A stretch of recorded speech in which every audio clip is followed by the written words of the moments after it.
Jadi di antara manhajul Quran itu kalau mentakbih makta wa sa'a sabila, innahu kana fahisyatan wa sa'a sabila, diulang beberapa kali. Sehingga dibutuhkan kecakapan untuk menganggap satu hal yang buruk itu fahsyah, sesuatu yang enggak rasional, sesuatu yang tidak positif, sesuatu yang pasti berdampak negatif. Sehingga kalau misalnya tadi dibacakan oleh qari, kuntum khaira ummatin ukhrijat linnasi ta'muruna bil ma'ruf wa tanhauna 'anil munkar. Untuk berhenti dari kemungkaran itu satu takbihun litilkal munkar atau litilkal munkarat, bahwa munkarat itu kita cap, kita stigmasi bahwa itu buruk sekali. Seperti Nabi mengajarkan pemuda tadi, masa kamu suka ibu kamu digitukin lelaki lain, putri kamu, bule kamu, bude kamu, sehingga orang ini pikirannya termindset betapa buruknya zina. Sama seperti kita sukses memindset betapa buruknya narkoba, betapa buruknya bahan-bahan terlarang. Begitu juga seterusnya, terus pengkhianat dan sebagainya. Tapi problem manusia adalah dia itu akan mencari kebahagiaan atau kesenangan sesaat. Maka caranya gimana? Keinginan senang lewat maksiat ini dilawan dengan nyaman dengan taat. Saya ulang lagi, nyaman dengan taat. Sehingga ulama dulu punya kalimatul munajat, artinya kalimat hubungan pribadi sama Allah yang menjadikan orang itu nyaman. Dan ini yang diajarkan kitab-kitab tasawuf. Kitab tasawuf itu sukses mengajarkan melihat alam raya ini semuanya nyaman, termasuk yang mengecewakan. Itu dianggap nyaman. Saya berkali-kali mengajarkan ilmu ini karena ini musalsal ila Rasulillah sallallahu alaihi wasallam. Itu pernah suatu saat Imam Ahmad itu dipanggil sama tetangganya, anak muda. Tentu Imam Ahmad ini orang yang sangat soleh, sangat waroi, sangat tunduk sama perintahnya Allah dan Rasul. Pemuda tadi manggil, ya Ahmad, datang ke rumah saya. Imam Ahmad datang. Setelah sampai ke pemuda tadi, sudah pulang lagi, saya tidak butuh kamu. Pulang lagi. Setelah sampai rumah dipanggil lagi, ya Ahmad, datang lagi. Datang lagi. Oh, saya tidak jadi butuh, pulang lagi. Sampai 3 kali. Dan itu perangai ekspresi Imam Ahmad itu atau ulama lain yang sesoleh beliau itu nyaman, indah. Beliau tetap senyum-senyum, nyaman itu. Beliau tidak tersinggung, tidak terprovokasi, pokoknya tidak tersinggung, kelihatan nyaman. Lama-lama pemuda ini terus tanya, ya Ahmad, kamu saya perlakukan seperti ini kok tidak tersinggung? Kamu senyum-senyum saja, happy-happy saja. Jawabnya Imam Ahmad itu unik. Wahai pemuda, saya kamu panggil itu senang sekali. Karena kata Nabi, kalau kamu iman dengan Allah dan Rasul, maka hormatilah tetangga. Jadi saya senang. Karena nuruti perintah Allah untuk menghormati tetangga. Jadi tidak ada urusannya dengan kamu. Kagetnya kayak apa?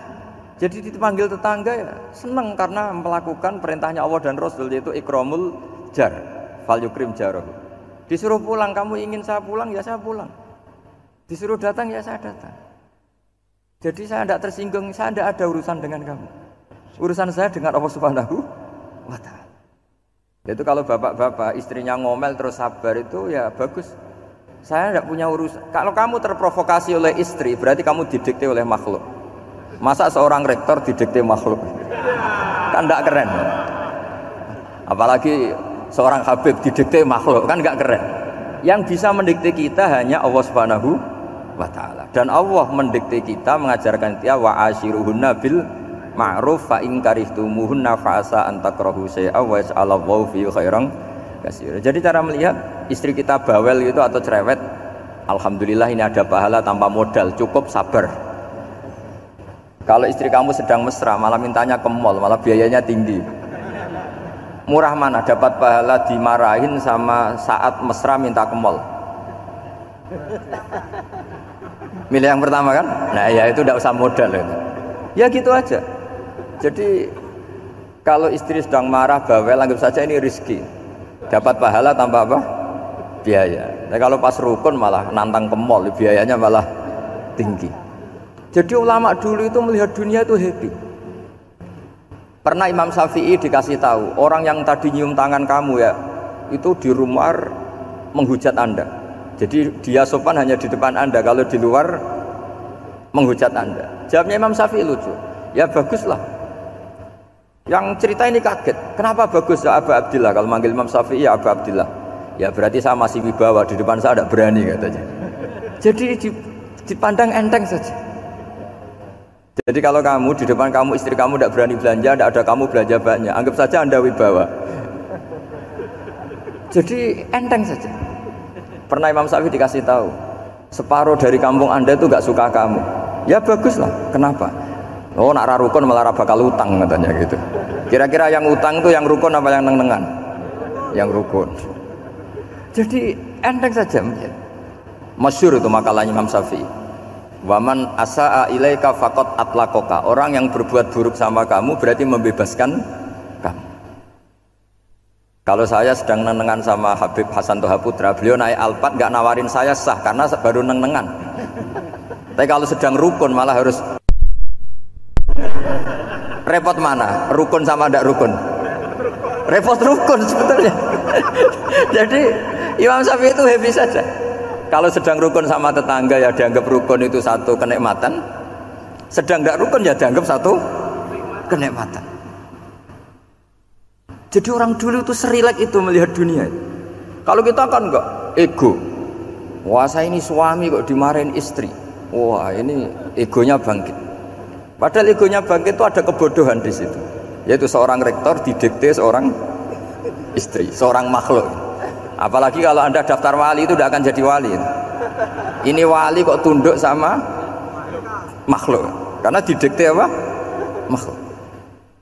Maka Imam Ahmad ketika tetangganya bully gitu ya santai saja, beliau happy. Ketika pemuda tadi iskal janggal, kenapa kamu nggak tersinggung ya Ahmad? Memangnya saya harus tersinggung gimana?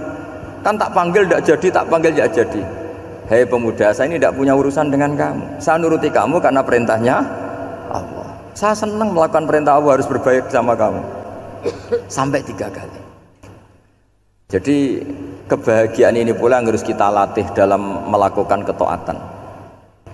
Tapi kalau kita sudah tidak bahagia dengan taat, itu bahaya sekali.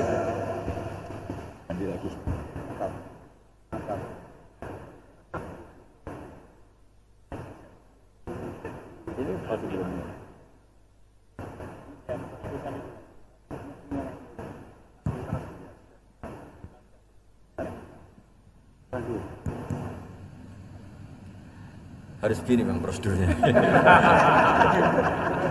Di DP makhluk itu. Gimana? Di DP panitia. Oh yang ini. Baik bagus ini tas. Anut saja.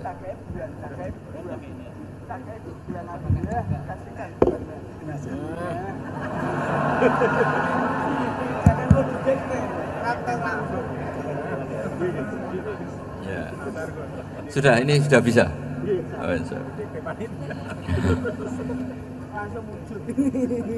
sudah, ini sudah benar. Untungnya kiainya latihan jadi wali, jadi gak tersinggung. Kalau ndak ini sudah masalah ini. Paling ndak kan baru ngajarkan gitu, masa ada bisa meraktekkan gitu. Jadi pura-pura soleh. Tapi memang obsesi saya terbesar atau cita-cita saya terbesar memang setiap ngaji saya ingin orang mukmin semuanya itu bahagia. Dengan bahagia itu mereka tidak neko-neko ingin mencari kebahagiaan lewat jalur apa maksiat. Sehingga dalam konstitusi ulama yang ditulis di kitab-kitab usul fikih, dan itu kitab yang saya kaji, selalu saya kaji, itu membela-bela sesuatu yang mubah itu sampai luar biasa. Karena melihat mubah itu, misalnya Anda tidur itu berstatus mubah, Anda bermain catur berstatus mubah, Anda rileks sama teman jagongan semalam dengan teman rektor atau dosen atau yayasan, itu melihatnya bukan mubah tapi tarkul maksiyah. Misalnya saya semalaman asik musamarah itu jagongan malam sama Habib Toha Al-Munawwar. Itu Allah ngitungnya bukan, wah ini jagungan ngalor ngidul tidak penting tuh, enggak. malam itu bahak tidak ke dugem, tidak ke tempat maksiat. Sehingga ada ulama yang mengatakan mubah itu enggak ada. Saya ulang lagi, mubah itu tidak ada. Kan umumnya ulama bagikan wajib, ya kan, haram gitu. Terus diantaranya mubah, sunat, makruh. Ada ulama yang mengatakan mubah itu tidak ada. Kenapa? Logikanya begini, itsma min mubahin illa wa yatahaqqaqu bihi tarku haramimma. Karena tidak ada mubah yang Anda lakukan kecuali saat itu pasti ditinggalkannya sebuah keharaman. Misalnya Anda sedang jagungan sama istri di luar, di rumah, asik di rumah semalaman, mungkin bahas hal-hal yang ringan, mungkin melihat sinetron atau apa yang ringan. Tapi di situ terjadi Anda meninggalkan ke tempat-tempat maksiat. Sekarang ninggal maksiat itu wajib apa mubah? Wajib. Padahal Anda sedang melakukan mubah. Nah, itu dicatat oleh Allah itu tarkul haram, meninggalkan keharaman. Jika masyhur dalam cerita wali-wali itu, Abu Yazid yang seperti itu ibadahnya pernah tanya, ya Allah, lalu yang makomnya orang seperti saya siapa? Karena beliau semalaman ibadah terus. Sama Allah dijawab, ya yang tidur di pinggir kamu itu. Abu Yazid, loh kok bisa ya Allah? Dia kan tidur terus. Ya kan dia tidur berarti meninggalkan keharaman. Ngomong sing potongan tukang maksiat tuh apik turu apik melek kira-kira gitu. Apik turu. Timbang sama nak melek pola wis turu ae kira-kira gitu. Jadi enggak usah dipaksa tahajud, dipaksa qiyamul lail itu. Iya kalau qiyamul lail. Kalau dapat informasi, oh kesini ikut saya, terus katut kan repot. Jadi perlawanan terhadap maksiat itu sebetulnya gampang dalam Islam, karena tadi nggak ada sesuatu yang mubah kecuali saat dilakukan berakibat meninggalkan keharaman. Mudah sekali. Jika banyak orang jadi wali itu karena melakukan mubah. Itu ada orang jadi wali itu karena sering makan. Ya makan biasa itu. Karena ketika makan, ya Allah, betapa doifnya saya. Katanya saya presiden, katanya saya rektor, saya kiai. Ternyata kalau nggak makan tuh lemes. Apa hebatnya makhluk yang bergantung makhluk yang lain, yaitu makanan. Nah karena seperti itu terus dia allaja ilallah, terus dia sungkeman ning Allah. Betapa lemahnya saya. Sebab itu ketika Quran mengkritik dan dengan tanda kutip kemungkinan Tuhannya Isa bin Maryam, itu ngeritiknya sederhana Quran itu. Mal masih ibnu Maryam illa rasul qad khalas min qablihir rusul wa ummuhu siddiqah kana yaqulanit ta'am. Isa itu tidak Tuhan, wong dia makan gitu. Kamu kebayang nggak misalnya punya Tuhan, wah tadi Tuhan mampir ke rumah saya, dia lemes, setelah tak kasih makan sehat lagi gitu. Itu kan nggak kebayang gitu. Tapi Tuhan marung di rumah saya, lemes tak gratisin, kayaknya tidak punya uang gitu. Setelah makan, wah gairah lagi. Kebayang nggak punya Tuhan seperti itu. Sehingga Quran kalau gojlok sederhana, karena yakulanit to'am. Sehingga wali-wali itu kalau makan itu sadar lemahnya dirinya, betapa dirinya tergantung makanan. Sesuatu yang tergantung itu artinya tidak hebat, tidak Tuhan. Jadi untuk menjadi wali, untuk menjadi dapat ridhonya Allah itu sebenarnya sederhana. Termasuk ada cara jadi wali yang agak kacau, tapi ini ya benar, asal niatnya benar. Misalnya Unisula besar, ya kurang besar lagi. Kita sudah punya uang, kurang banyak uang lagi. Itu Nabi Ayub, itu kan seorang nabi. Pernah diuji Allah, ini ada di Sahih Bukhari. Nanti kamu tanya, hadisnya Sahih enggak? Ini ada di Sahih Bukhari. Kadang orang kota itu aneh, enggak ahli hadis tapi tanya, Sahih enggak? Padahal andai kan dibodoni Sahih, ya ngandel saja. Gitu. Jadi kadang ya aneh. Oh enggak tahu kok tanya itu. Itu Nabi Ayub itu sudah kaya, pas itu sudah kaya, bukan cerita yang masih miskin, memang sudah kaya. Beliau di kamar dihinggapin satu belalang dari emas. Setelah belalang itu dikejar, ternyata yang jenis itu banyak, semuanya dari emas. Ngambil sana sini, ini yang kesak ini dipenuhin, saku ini dipenuhin, sampai banyak. Terus sama Allah digojlok, kamu itu nabi saya, kenapa kamu mengumpulkan harta sebanyak itu? Kamu itu nabi saya kok rakus? Jawabannya Nabi Ayub unik. Ya Allah, siapa yang bisa kenyang dari rahmatmu? Ya, jadi kalau kamu punya uang 1 miliar, kok ingin 1 miliar 100, ingin 1 miliar 200, Itu cara ngitung bukan uang. Ya Allah, siapa yang bisa kenyang dari rahmat-Mu? Karena rahmat Allah tidak terbatas. Sudah Gusti, tenang saja. Meskipun saya gini, rahmat Anda tidak akan habis. Sehingga waroi ada ilmunya, tomak juga ada ilmunya. Termasuk ragus itu juga ada ilmunya. Misalnya begini, ini contoh ragus yang ada ilmunya begini. Ini saya beri contoh. Mungkin yang boleh niru orang-orang soleh, kalau nggak soleh jangan. Imam Syafi'i ini cerita nyata. Imam Syafi'i itu dulu ketika ngaji masih muda itu nggak suka sama guru yang kaya.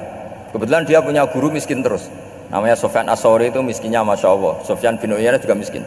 Jadi dia miskin punya guru miskin terus. Sehingga idolanya ya sama guru-guru yang miskin. Suatu saat guru-guru ini menyarankan dia ngaji Imam Malik. Imam Malik itu kaya raya. Itu babutnya Imam Malik kalau diinjek itu mata kakinya tidak kelihatan saking halusnya. Kalah Indonesia kalah. Itu Imam Malik tuh gaya. Kalau ngaji di kursi tinggi terus pakai bukhur itu, pakai dupa Arab yang mahal. Pokoknya mewah kali Imam Malik. Terus dia mulai ini kiai kok kaya. Kemudian setelah beliau alim tanya, saya harus ngaji siapa setelah ilmu jenengan habis kira-kira gitu. Kata Imam Malik, sudah, kamu tidak usah perlu ngaji saya, kamu sudah alim alama. Terus Imam Malik datang ke Baki. Zaman itu Baki itu semacam kayak rentalan ya, semacam Grab lah kalau dulu itu. Mana kafilah yang mau ke Irak gitu. Ya sudah terus, oh kita mau ke Irak, ini antar ke Muhammad bin Hasan As-Syaibani. Itu dibiayai sama Imam Malik.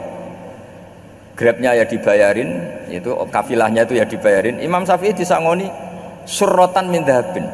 Jadi satu kepes uang dikasihkan. Itu pernah tak hitung semurah-murahnya itu sekitar 60 juta. Imam Syafi'i mulai mikir, kiai yang saya kritik lomo, sing kiai miskin tak puji, gak pernah ngamal kan, tentu orang miskin kan. Setelah datang ke Muhammad bin Hasan As-Syaibani, beliau itu pakar usul fikih, muridnya Abu Hanifah. Beliau al-usuli, pakar usul fikih. Itu Muhammad bin Hasan As-Syaibani itu kalau ngitung emas, itu di ruang tamu. Uangnya miliatan, emasnya banyak. Dari kota ini dipindah ke kota ini, emas kalau ngitung di ruang tamu. Bukan di kamar, di ruang tamu. Imam Syafi'i tambah kaget. Imam Malik kayak gitu sudah saya soal, malah ini kaya raya. Setelah Imam Syafi'i kelihatan kaget, digojlek sama Muhammad bin Hasan As-Syaibani karena beliau senior. Ata'jabu min hadza, kamu aneh melihat ini? Iya. Kenapa? Ulama kok kaya raya. Terus kata Muhammad bin Hasan, ya sudah, uang ini tak kasihkan orang-orang fasik, binti gue demenan, gue nyabu, gue macam-macam. Oh jangan, nanti dipakai maksiat. Oh jenengan mawon sing suka. Semenjak itu Imam Syafi'i rubah mindset. Jadi kalau kampus ini ingin akreditasi A, ingin mulia, ingin apa, kamu ridho kalau yang punya prestasi seperti itu adalah orang-orang fasik. Ridho enggak? Enggak kan? Maka didoakan ini. Nah itu namanya berpikir secara usuli. Kamu jangan hanya nuruti karena berpikir waroi terus kamu benci kekayaan, benci pangkat, benci apa, tidak bisa seperti itu. Karena pangkat dan kekayaan ketika dikelola secara kesolehan maka akan menjadi energi positif yang luar biasa. Semenjak itu Muhammad bin Hasan As-Syaibani berhasil mendidik Imam Syafi'i. Sampai akhirnya keterusan Imam Syafi'i berpendapat kalau orang Islam bisa bikin rumah tingkat kok punya rumah reot itu haram kata. Akhirnya keterusan. Kalau bisa jadi bupati kok jadi ketua RT juga haram. Karena al-Islam ya'lu wala yu'la alaih. Islam itu luhur bukan bisa diluhurin. Sehingga rata-rata orang Syafi'iyah termasuk kiai-kiai Indonesia itu rata-rata ya agak-agak politikus. Ya agak-agak kedonyan, mungkin sebagian ya kedonyan tenan gitu. Karena nggak ridho gitu loh kalau kesempatan itu dikuasai orang fasik kemudian menjadi kekuatan maksi. Coba kalau bupati itu orang yang fasik, kemudian programnya supaya rakyat seneng semalaman dangdutan yang purno misalnya, supaya rakyat seneng dibolehkan dugem, dibolehkan judi. Tapi kalau yang jabat orang soleh kan ada beberapa perda yang menolak penyakit apa? Masyarakat. Jadi kamu jangan melihat bahwa kepangkatan ini hanya sebagai alat korupsi, alat otoriter, enggak.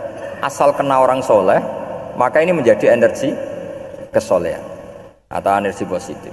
Sebab itu ketika Allah muji para nabi yang soleh, diantaranya disifati apa? Faqad ataina ala Ibrahim al-kitab wal hikmata, terus ayat wa atainahum mulkan azim. Dan Nabi Ibrahim dan keluarganya tak kasih kerajaan yang besar. Nah sekarang masih banyak orang yang cara pandang ngapain bikin Unisula yang megah, ngapain berambisi punya akreditasi A dan sebagainya. Menyoal seperti itu salah secara usul fikih. Karena secara usul fikih kesempatan yang baik tentu harus diperjuangkan oleh orang-orang yang soleh. Karena ini supaya jadi otoritas yang positif. Itu dulu ada latihannya. Jadi orang dulu itu gampang sekali ketika milih miskin ditanya, kenapa miskin? Saya ingin hisab saya ringan. Tapi ketika mereka kaya yang soleh, supaya harta ini tidak dipakai orang yang nanti dipakai maksiat. Kita misalnya orang soleh kok mau pangkat, karena kita ada ridho kepangkatan itu dipegang orang maksiat, kemudian menjadi energi maksiat. Begitu juga seterusnya. Maka ulama dulu itu rileks. Sampai Syekh Nawawi Al-Bantani itu nanti bisa dicek di tafsir Qul hal yastawil ladzina ya'lamuna wal ladzina la ya'lamun. Beliau muji-muji ulama. Kemudian ada seorang yang agak hasud mungkin. Tanya begini. Hebatnya ulama itu begini-begini. Terus ditanya, tapi kenapa kita sering melihat ulama ngantri proposal di rumahnya bupati kan? Sementara bupati nggak pernah datang ke ulama ngaji ihya. Jawabannya Imam Syekh Nawawi itu unik. Ya karena ulama itu tahu gunanya uang, sehingga nyari uang untuk pondok, untuk masjid. Sementara bupatinya tidak tahu gunanya ilmu, maka tidak pernah ngaji. Jadi ya ringan saja nih. Jadi ya sudah seperti itu. Jadi kalau ada ulama kedonyan, anggap saja karena tahu gunanya uang. Jadi kenapa ulama ngantri di kabupaten, bukan bupati ngantri di ulama? Jawabannya karena ulama tahu gunanya uang, sementara bupatinya nggak tahu gunanya ilmu. Ya kira-kira gitulah. Ada ustadz tidak ganteng, kesensem rondo cantik, karena tahu gunanya ustadz itu. Artinya tahu gunanya kalau saya nikah nanti punya anak jadi gus, karena kan dia kiai gitu. Tapi rondone raro gunanya dia karena miskin gitu. Jadi ulama dulu itu rileks, menafsirkan apa saja itu rileks, termasuk saat terpojok itu rileks. Karena semuanya dianalisis pakai ilmu.